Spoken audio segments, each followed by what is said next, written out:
Hi team, welcome to HUMN. Today we are going to be having a look at double unders. Double unders are a skill that some find very, very frustrating. Others will pick up very quickly, but there's a couple of different tricks of the trade that we can go through today to help you towards getting your double unders. If not, potentially getting your first double under. Jack is going to be beautiful demo donkey today, so he's going to go through the steps with us. We're going to find out how to get a double under. Before you get a double under, you want to make sure you have single skips. So to get a single skip, Jack's going to stand with his feet underneath his hips. We're going to practice without a rope to start with. Firstly, you want to stay nice and light on your toes. As soon as we start jumping with a flat foot, we're going to affect the rhythm. So Jack, go for a couple of nice, steady, consistent jumps for me on your toes. Beautiful stuff. Rest it there for me. You can see that his jump stayed the same height. He wasn't going for a really long jump, then a tiny one, and a really long one. It was nice and consistent. So getting a rope.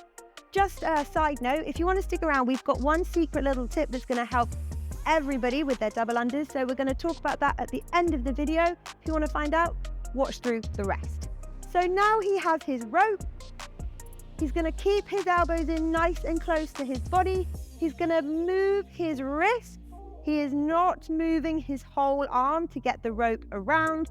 So movement from our wrists, elbows in, and consistent jumps on our toes look a little bit like this. Beautiful, yeah. Woo! A natural, we call that in the double under business. A common mistake when you're first learning to skip is putting 2 jumps in between each rotation of the rope. For example, he can't even do it, he's that good. So we want to try and avoid that because that's going to affect the rhythm of the rope. It's also going to stop us dead stop from doing double unders. You need 1 single jump per rotation. Once we've nailed our single unders, we're going to have a look at the rhythm of a double under. So if you don't know what a double under is when you get 2 rotations of your rope under 1 jump.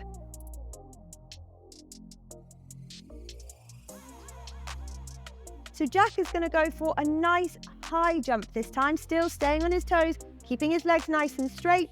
Nice high, consistent jump for me. Beautiful, rest it there.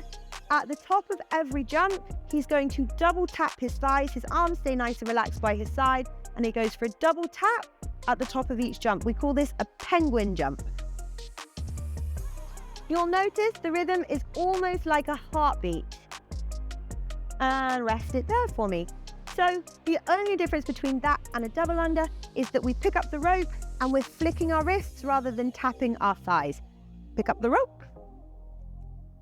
A nice introduction into your double unders is to go for a single skip into a double skip, into a single skip, into a double skip.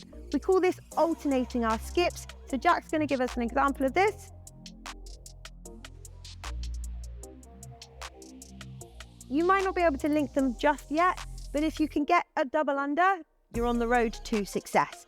So, pointers for our double unders. Nice high jump, legs are nice and straight, we're staying on our toes, and we're keeping our elbows in. Let's go.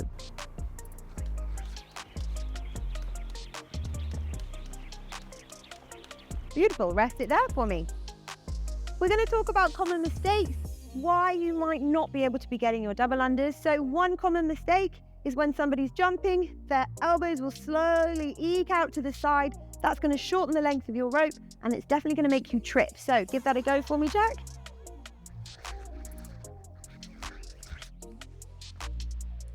See, the rope got short, tripped him right at the ankles, stopped him from getting his double unders. Another common mistake we see is when people are trying to jump and keep it consistent for their double unders, they go for a nice quarter squat at the bottom of every jump. That again is going to affect our rhythm, so we want to stay light on our toes. Nice high jumps and nice straight legs. A couple more double unders for us, Jack, using all those points.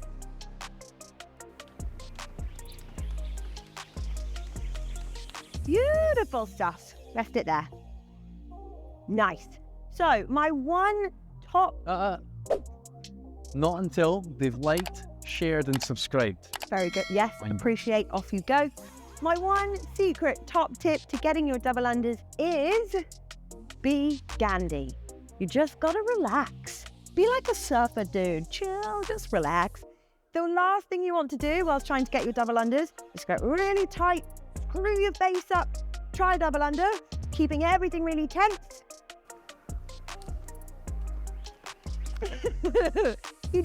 It takes away all of the energy from your double unders into being tense and trying to get that skip. You want to just relax your shoulders, especially relax your face, and get into your double under practice. Now, I feel much more confident about my double unders, but I want to know what your top double unders tips are. So leave them in the comments, and I look forward to seeing you in the next video.